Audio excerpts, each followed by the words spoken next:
ठाणेकर मालमत्ता करदात्यांसाठी करातील व्याज माफी अभय योजना 31 डिसेंबर 2023 पर्यंत मालमत्ता करावरील 100% व्याज माफ, तसेच 1 जानेवारी ते 15 जानेवारी 2024 या कालावधीमध्ये मालमत्ता करावरील 75% व्याज माफ। त्याचप्रमाणे 16 जानेवारी ते 31 जानेवारी 2024 या कालावधीमध्ये मालमत्ता करावरील 50% व्याज माफ। तरी सदर व्याज माफीच्या अभय योजनेचा ठाणेकर करदात्यांनी लाभ घ्यावा। महानगरपालिकेच्या कोणत्याही संकलन केंद्रावर कर भरण्याची सोय आहे। एटीएम, डेबिट, क्रेडिट कार्डद्वारे कर भरण्याची सुविधा उपलब्ध करून देण्यात आली आहे।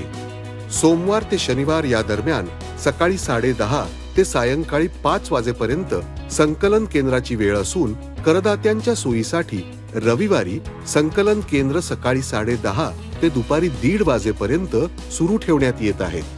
यासोबतच ठाणे महानगरपालिकेच्या propertytax.thanecity.gov.in या संकेतस्थळावर ऑनलाईन पद्धतीने मालमत्ता कर भरण्याची सुविधा उपलब्ध करून देण्यात आली आहे।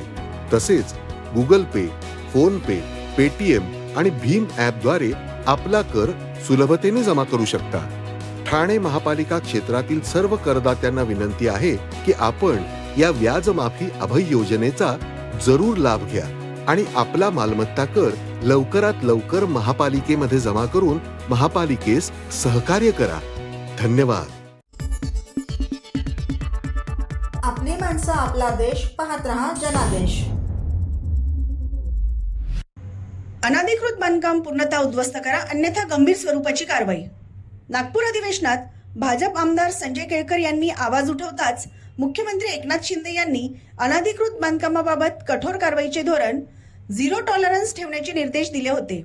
त्यानंतर ठाणे महापालिकेने कळवा प्रभाग समितीच्या सहाय्यक आयुक्तांना सक्तीच्या रजेवर पाठवले असून आता अनधिकृत बांधकामावर थातूरमातूर कारवाई न करता अशी बांधकामे पूर्णतः उद्ध्वस्त करण्याच्या सूचना आयुक्त अभिजित बांगर यांनी प्रशासनाला दिल्या आहेत।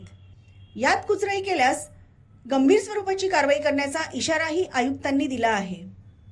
दरम्यान पाडकामासाठी यंत्रसामुग्री पुरविणारा ठेकेदाराची मक्तेदारी मोडीत काढून तिन्ही परिमंडळात स्वतंत्र ठेकेदार नियुक्त करण्याचे निर्देशही आयुक्तांनी दिले आहेत। ठाणे शहरातील अनधिकृत बांधकामाचा मुद्दा नागपूर अधिवेशनात गाजला। आमदार संजय केळकर यांनी ठाणे महापालिकेचे अधिकारी आयुक्तांच्या आदेशाची कशी पायमल्ली करतात याकडे लक्ष वेधले होते। त्यानंतर मुख्यमंत्र्यांनी कारवाईचे निर्देश दिल्याने आयुक्त बांगर हतोडा उगारून सरसावले आहेत। प्रभाग समितीनिहाय अनधिकृत बांधकामे सुरू असल्यास त्याची तातडीने पाहणी करून ती संपूर्ण निष्कासित करावी, जेणेकरून भविष्यात कोणत्याही प्रकारे अनधिकृत बांधकामाला थारा मिळणार नाही। प्रभाग समितीनिहाय नियुक्त केलेल्या बीट मुकादमांनी दररोज पाहणी करून अनधिकृत बांधकामे वरिष्ठांच्या निदर्शनास आणावीत, तसेच बांधकाम प्लिंथसह निष्कासित करावे। अनधिकृत बांधकाम बहुमजली असेल तर डिमोलिशन तज्ञांची मदत घेण्यात यावी। यामध्ये हलगर्जीपणा खपवून घेतला जाणार नाही। अनधिकृत बांधकाम प्लिंथच्या वर गेले तर संबंधित बीट निरीक्षक आणि बीट मुकादम यांच्यावर जबाबदारी निश्चित करण्यासह संबंधित सहाय्यक आयुक्त यांच्यावरही शिस्तभंगाची कार्यवाही करण्यात येईल, असे आयुक्त अभिजित बांगर यांनी स्पष्ट केले। ब्युरो रिपोर्ट, जनादेश। आपली माणसं, आपला देश, पाहत रहा जनादेश। ठाण्याच्या संस्कृती आर्ट फेस्टिवलमध्ये गुंजणार जय श्रीरामचा घोष। यंदा अयोध्येतील श्रीराम मंदिराची प्रतिकृती साकारण्यात येणार असून संपूर्ण उपवन तलाव परिसर राममय होणार आहे। यामुळे नववर्षात 22 जानेवारी रोजी होणाऱ्या अयोध्येतील श्रीराम मंदिराच्या प्राणप्रतिष्ठेची अनुभूती ठाणेकरांना घेता येणार आहे। 12 ते 15 जानेवारी रोजी होणाऱ्या या फेस्टिवलचे उद्घाटन मुख्यमंत्री एकनाथ शिंदे यांच्या हस्ते होणार असून फेस्टिवलला उपमुख्यमंत्री देवेंद्र फडणवीस, उपमुख्यमंत्री अजितदादा पवार तसेच अन्य मान्यवर मंडळी उपस्थित राहणार आहेत, अशी माहिती आमदार प्रताप सरनाईक यांनी पत्रकार परिषदेत दिली। आमदार प्रताप सरनाईक फाउंडेशन विहंग प्रस्तुत संस्कृती आर्ट फेस्टिवल 2024 यंदा जय श्रीराम या संकल्पनेनुसार साजरा होत आहे। या फेस्टिवलबाबत माहिती देताना आमदार सरनाईक यांनी 12 जानेवारी रोजी सायंकाळी मुख्यमंत्री एकनाथ शिंदे यांच्या हस्ते उद्घाटन होणार असून पद्मश्री अनुराधा पौडवाल यांच्या भक्तिरंग या महनीय गायनाने फेस्टिवलचा प्रारंभ होईल। दुसऱ्या दिवशी पद्मश्री मालिनी अवस्थी श्रोत्यांना अवध आणि बनारस येथील लोकसंगीताच्या सुरांनी आणि स्वरांनी मंत्रमुग्ध करतील। तिसऱ्या दिवशी भारतीय पार्श्वगायक स्टेबल बीन यांच्या गाण्यांचा आस्वाद घेता येणार असून चौथ्या दिवशी अष्टपैलू गायक दिव्य कुमार आपल्या लोकसंगीताचा बाज असलेल्या कार्यक्रमातून श्रोत्यांचे मनोरंजन करणार आहेत। महाराष्ट्राची लावणी, दक्षिण केरळमधील कुचिपुडी, ओडिसा, बंगाल तसेच पंजाबचे लोकनृत्य आदी भारतीय लोकसंस्कृतीची रहस्ये विरासत व्यासपीठ येथे उलगडली जाणार आहेत। उत्सवातील 4ही दिवशी आध्यात्मिक गुरु, राजकीय, सामाजिक क्षेत्रातील प्रबुद्धी तसेच विविध महनीय व्यक्ती आदी 6 लाख रसिक उपस्थित राहणार असल्याचे आमदार सरनाईक यांनी सांगितले। दरवर्षीप्रमाणे ठाणेकर ज्याची आतुरतेने वाट बघत असतात तो उपवन येथील संस्कृती आर्ट फेस्टिवलला 12 जानेवारी रोजी सुरुवात होणार आहे। राज्याचे लोकप्रिय मुख्यमंत्री आदरणीय एकनाथ शिंदे साहेबांच्या हस्ते या फेस्टिवलचं दिमागदार उद्घाटन होणार आहे संध्याकाळी 6 वाजता।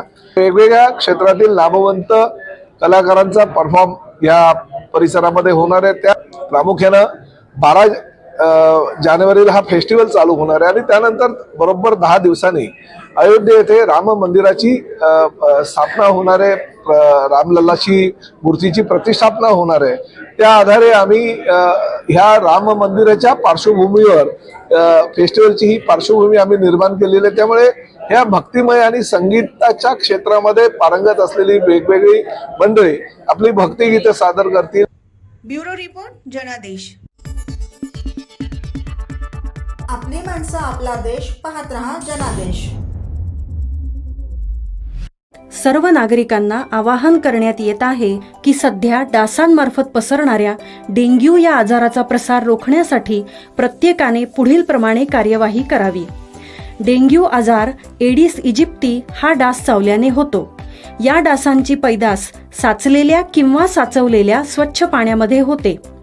8 दिवसांपेक्षा जास्त दिवस पाणी उघडे व साचून राहिल्यास त्यात डास अंडी घालतात। अंड्यांच्या अळ्या तयार होऊन पुढे डास तयार होतात। यासाठी आपल्या घरातील पाणी साठे उदाहरणार्थ बॅरल्स, पिंपे, टाक्या, हौद, रांजणे इत्यादी दर आठवड्याला रिकामे करून घासून पुसून कोरडे करून पुन्हा भरावे। 1 दिवस कोरडा दिवस म्हणून पाळावा। पाणी साठ्यांना घट्ट झाकणे बसवावीत किंवा जुनी साडी, चादर, धोतर यांनी बांधून झाकून ठेवावीत, म्हणजे डास त्यात जाऊन अंडी घालणार नाहीत। घराच्या गच्चीवर, आजूबाजूला, अंगणात कोठेही पाणी साचू देऊ नये। भंगार सामान उघड्यावर टाकू नये, उदाहरणार्थ टायर्स, प्लास्टिक सामान, कुंड्या, टाकाऊ वस्तू इत्यादी। अशा सामानात पावसाचे पाणी साठून त्यात डेंग्यूच्या डासांची पैदास होते। घरातील कूलर्स, फ्रीजच्या पाठीमागील ट्रे हे देखील वेळोवेळी कोरडे करावेत। लक्षात ठेवा, नुसत्या फवारणीने डास घनता कमी होत नाही, तर त्यासाठी डास पैदास ठिकाणे नष्ट करणे ही आपल्या सर्वांची जबाबदारी आहे। कोणताही ताप अंगावर न काढता जवळच्या शासकीय रुग्णालयात मोफत औषधोपचार घ्या। अशा प्रकारे नागरिकांनी सहकार्य केल्यास डेंग्यूचा प्रसार रोखणे सहज शक्य आहे।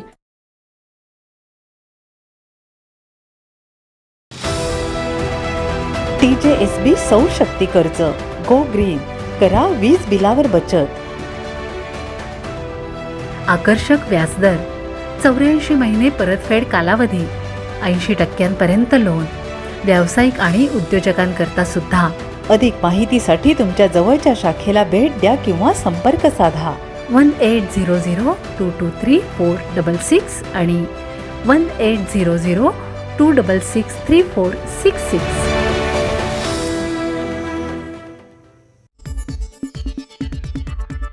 आपली माणसं, आपला देश, पाहत रहा जनादेश। दिनांक 24 डिसेंबर ते 26 डिसेंबरला गुरुचरित्र पारायणाचे आयोजन। ठाणे येथील शिवाईनगर स्वामी समर्थ मठात दत्त जयंतीनिमित्त दिनांक 24 ते 26 डिसेंबर 2023 या दिवसात सकाळी 7 ते 1 पर्यंत गुरुचरित्र पारायणाचे आयोजन करण्यात आले होते। दत्त जयंती निमित्ताने मठात दर्शनासाठी स्वामी समर्थ भक्तांच्या लांबच लांब रांगा लागल्या होत्या. त्याचबरोबर भाविकांसाठी प्रसादाचे आयोजन देखील करण्यात आले होते.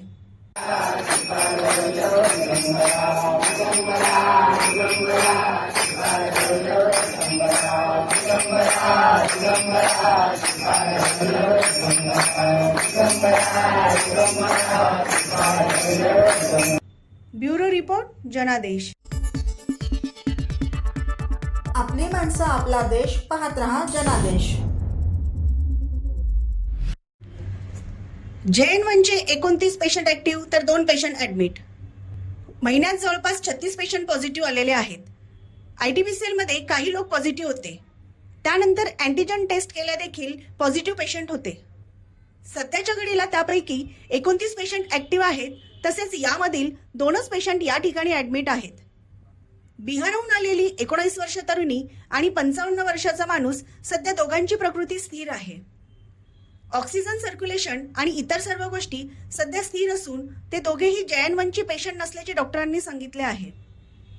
जे 2 पेशंट JN1 पॉझिटिव्ह होते त्यांना होम आयसोलेशनमध्येच बरं करण्यात आले असून सध्या ते बरे झालेले आहेत. सध्या सर्व शहरात या संदर्भात टेस्ट वाढवण्यात आलेले आहेत. तसेच ITBCR नुसार आपण ILIARSचा सर्वे करत आहोत. सध्या टेस्ट वाढवल्यामुळे आपल्याला या केसेस जास्त प्रमाणात पॉझिटिव्ह सापडतील. मात्र JN1 बद्दल जी काळजी वाटत आहे त्यामध्ये काहीही तथ्य वाटत नाहीये. JN1ला 7-8 दिवस झाले असून यामध्ये काही वेगळे सिम्पटम्स नाही दिसत. हा व्हायरस त्रासदायक आहे असंही वाटत नाही. पण याबद्दल पुरेपूर काळजी घेऊन जर पेशंट ऍडमिट झाला असेल तर त्याचे लक्षण काय आहेत हे देखील काळजीपूर्वक पाहत आहोत. काहींना होम आहे, ज्यांना गरज आहे त्यांना आम्ही ऍडमिट करून घेतलं आहे आणि यांच्यावरती उपचार सुरू केलेले आहेत. ठाण्यातील या संदर्भात 5 केसेस आलेल्या आहेत. त्यांना होम क्वारंटाईन केल्यानंतर ते बरे झालेले आहेत. हा व्हेरियंट डेंजरस नाहीये, मात्र नागरिकांनी सतर्क राहा आणि काळजी घ्या. यांच्या वेळेला देखील जी काळजी आपण अगोदर घेतली होती तीच काळजी सध्या देखील घेण्याचे आवाहन डॉक्टरांनी केले आहे. सध्या या व्हायरस सोबत राहण्याचं शिकलं पाहिजे, कारण व्हायरस एकदा कम्युनिटीमध्ये आला तर तो नक्कीच थोडाफार राहतो. पुढे जाऊन या व्हायरसचे अनेक रूप येत राहतील, परंतु आपण नक्कीच त्याची पूर्वक कामं करत राहू. सध्या सर्व इक्विपमेंट्स जे गरजेचे आहे ते मागवलेले आहेत व जे आधी उपलब्ध होते त्यांना चेक करून सज्ज केलेला आहे. ऑक्सिजन, व्हेंटिलेटर, बेड इत्यादी साहित्य उपलब्ध आहे का त्याची देखील काळजी घेत आहोत. जर पुढे असेच काही समस्या आल्या तर आपण सज्ज आहोत. त्यावेळी जो त्रास झाला सध्या तो त्रास आपल्याला जाणवत नाही, कारण आपण मेडिकली सज्ज झालो आहोत. सर्वांना आम्ही याबद्दलची पुरेपूर माहिती देत राहू. मात्र नागरिकांनी याबद्दल काळजी घ्यावी आणि घाबरू नये. सॅनिटायझर वापरणे, मास्क वापरणे, सोशल डिस्टन्स याचे पालन करणे. सर्दी खोकला असा त्रास होत असेल त्यांनी जवळच्या रुग्णालयात जाऊन आपली तपासणी करून घेणे हे अत्यंत गरजेचे आहे. ज्यांना सर्दी खोकला आहे त्यांनी सध्या मास्क वापरणं महत्त्वाचं आहे. यावेळीचे सिम्पटम्स तेच आहेत जे आधीच्या वेळी यांचे होते, म्हणजेच सर्दी खोकला, ताप, डोकेदुखी इत्यादी. याबद्दल जिल्हा शल्य चिकित्सक कैलास पवार यांनी अधिक माहिती दिली. कोविडचे पेशंट ह्या महिन्यामध्ये जवळपास आपल्याकडे 36 पेशंट पॉझिटिव्ह आले होते. पण ते RT-PCR काही लोक पॉझिटिव्ह होते, फक्त लिमिटेड. त्याच्यामध्ये जास्तीत जास्त आपण जे अँटीजन टेस्ट करू ते पॉझिटिव्ह होते. आणि त्यापैकी आत्ताच्या घडीला आपल्याकडे जर बघितलं 29 पेशंट ॲक्टिव्ह आहेत आणि याच्यातले 2च पेशंट आपल्याकडे ॲडमिट आहेत. तर ती 19 वर्षाची जी फिमेल आहे, बिहारवरून आलेली, ती ॲडमिट आहे. दुसरा एक 55 वर्षाचा माणूस आहे, पण तो स्टेबल आहे, त्याचं ऑक्सिजन सॅच्युरेशन वगैरे सगळं. पण हे दोघंही JN1 पॉझिटिव्ह नाही आहेत. जे 2 JN1 पॉझिटिव्ह होते होम आयसोलेशनवरच ते बरे झाले आणि ते आता क्युअर्ड झालेले. त्याच्यामुळे असं काही प्रॉब्लेम नाही. दुसरी गोष्ट महत्त्वाची मला एक सांगायची की आत्ताच्या घडीला याच्यानंतरही आपण ज्या पद्धतीने टेस्ट वाढवलेत, आपण सगळीकडे याची टेस्टची फॅसिलिटी अवेलेबल केली, टेस्ट वाढवले, रॅटच्या किट्स दिलेले आहेत, VTM मीडियम दिलेलं आहे, आपण RT-PCR करतो आहे. आणि त्याचप्रमाणे सेंट्रल आणि स्टेट गव्हर्नमेंटच्या याच्यानुसार आपण ILI आणि SARIचं सर्वे करतो आहे आणि टेस्ट वाढवल्या. जर टेस्ट वाढवलं तर डेफिनेटली ह्या केसेस आपल्याकडे पॉझिटिव्ह जास्त येतीलच. कारण त्याच्यामुळे परंतु JN बद्दल जो पॅनिकनेस चालू आहे तो साफ मला तरी आता त्याच्यात जास्त काही तथ्य वाटत नाही. ब्युरो रिपोर्ट जनादेश.